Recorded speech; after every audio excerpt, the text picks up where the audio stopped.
Good morning, everyone. My name is Amy Gill, your pharmacist that cares. Today, you are in for a treat. I am here with Alex. He is home from school, unfortunately, this week as the tornadoes hit St. Louis last Friday, and his school is still without power. So I thought he's home. Let's take advantage of this, and we are going to chat with him today about the positive correlation between doing well in school and doing well in sports. We hear these things all the time, but there really are some key points to talk about and some reasons why doing well in school definitely translates into doing well in sports. Thank you so much for jumping on today with me. Yeah. So, first thing we're going to talk about is time management.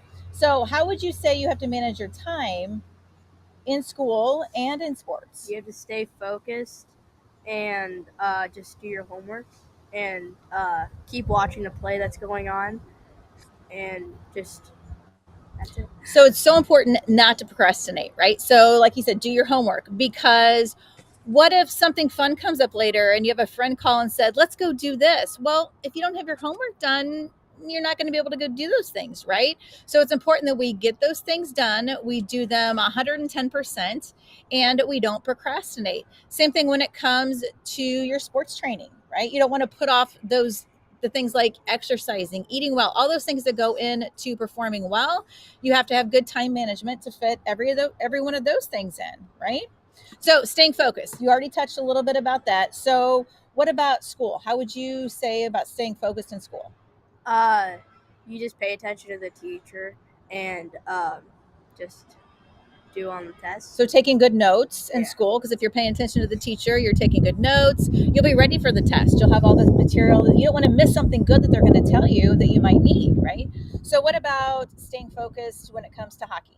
You have to watch the play. You cannot take your eyes off the puck, and if you do, there's a goal. Exactly. So it's very important that you do that. So staying focused can also mean like doing the drills. So when it comes to school, it's doing the homework problems, sometimes over and over and over again, just ad nauseum, just so you know them cold, right? Same thing at hockey. What would you say about the drills there? If you go into like hockey camp and you get too tired, just don't let your brain tell you what to do. Let your body keep working. Exactly. So Alex has told me so many times that when he gets the opportunity to meet Jordan Bennington, he has one big question for him. And Alex, what's the question? How do you block out all the distractions in the audience? Right? How do you stay focused when it comes to the music, the people yelling, just like, maybe sometimes chanting his name, whatever it is? How do you stay focused when it comes to that? Right? So hopefully Alex will get the opportunity soon to meet with him and ask him that big question. So goal setting. What about school? How would you, what goals do you set for school? To get 100% on every test. And then in hockey, I set to uh, get a shutout.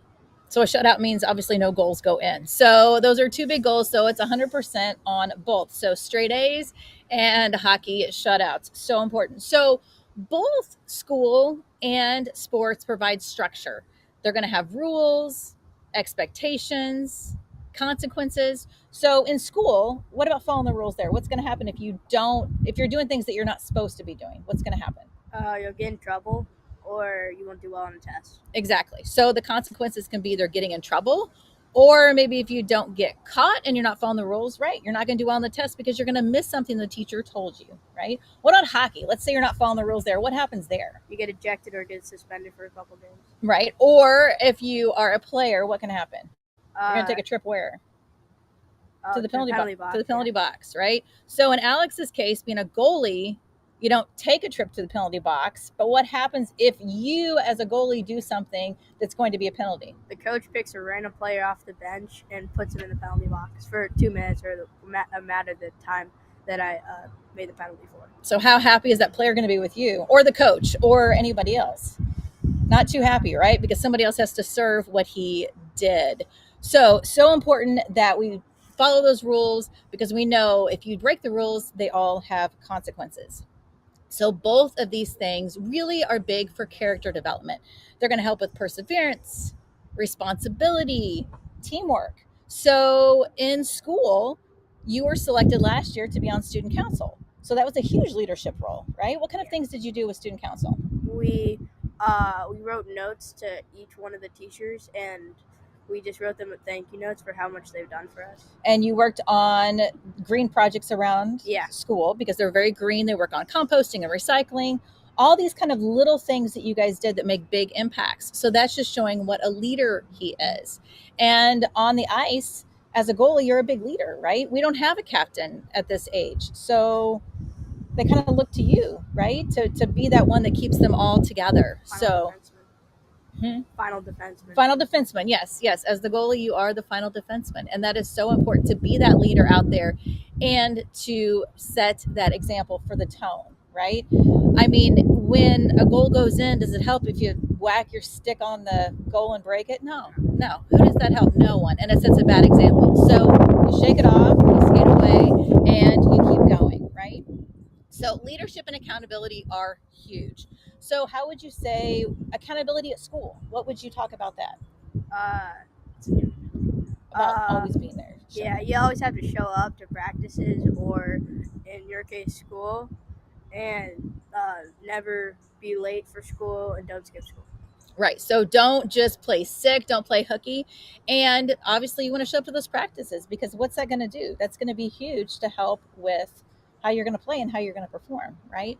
So, student athletes as a whole have higher GPAs, they have better attendance, just like we were talking about, and they have lower dropout rates. Why? Because of this discipline, because of this motivation, and because of this structure, and because they know the rules and they know the consequences. And all these things really go together to on in life. These people are going to be your ones that are going to show up to work. They're going to be the ones not calling in sick. As a pharmacy manager, I always wanted to see somebody's high school attendance record because I know I couldn't, but I thought that would be a great way of knowing, are they going to show up for work? Do they think this is important?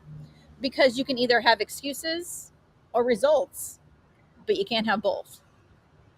So I do a lot of videoing as you're seeing pictures going through. I do a lot of videoing with Alex. I get saves and sometimes I get goals. So Alex loves to see the saves, the glove saves, the stick saves, all these things that he does. So how would you equate that, watching that, into school? If you get 100% on the test, you like to show your family and just keep looking over it. Exactly. You get so excited when he jumps in the car to tell us about a good grade that he got on a test. Same thing when it comes to watching these great hockey saves. So sometimes there's goals that go in that I get, and Alex will watch those as well. Why do you want to watch those? How do you compare that to school? To school, so if you mess up a question on a test, you can look over and know how to get it right next time. And in hockey, if a goal goes in, you can learn how to position yourself better, or just learn how to put your stick on the puck. Right. You see if maybe you were in the wrong spot, if you weren't prepared. Same thing with school. Was it something maybe you didn't study? Was it something maybe you just didn't understand fully enough and the teacher changed it around a little bit? All those things are completely intertwined when we talk about this.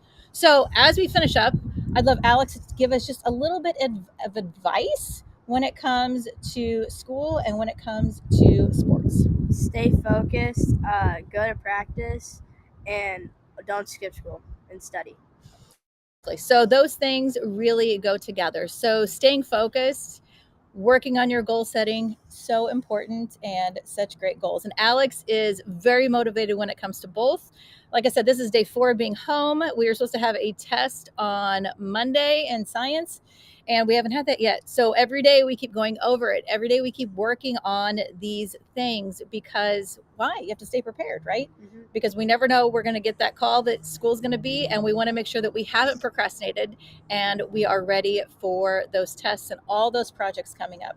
And same thing when it comes to hockey, right? Never missing those practices and always being prepared. Thank you so much for jumping on with me. Yeah. I hope you guys enjoyed this. It's always fun to have Alex on. I always love listening to him and all his little pieces of advice that he can give us. And Alex is one of the most hardworking, dedicated people I know. He is the most positive person I know. I remember just a short time ago, I was asking him, we were getting ready to leave, being done with a vacation. And I said, what's your favorite part? We always talk about favorite part. Like, what was the favorite part of the trip?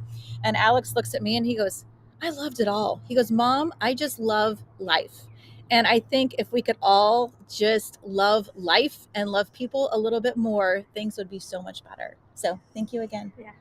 My name is Amy Gill, your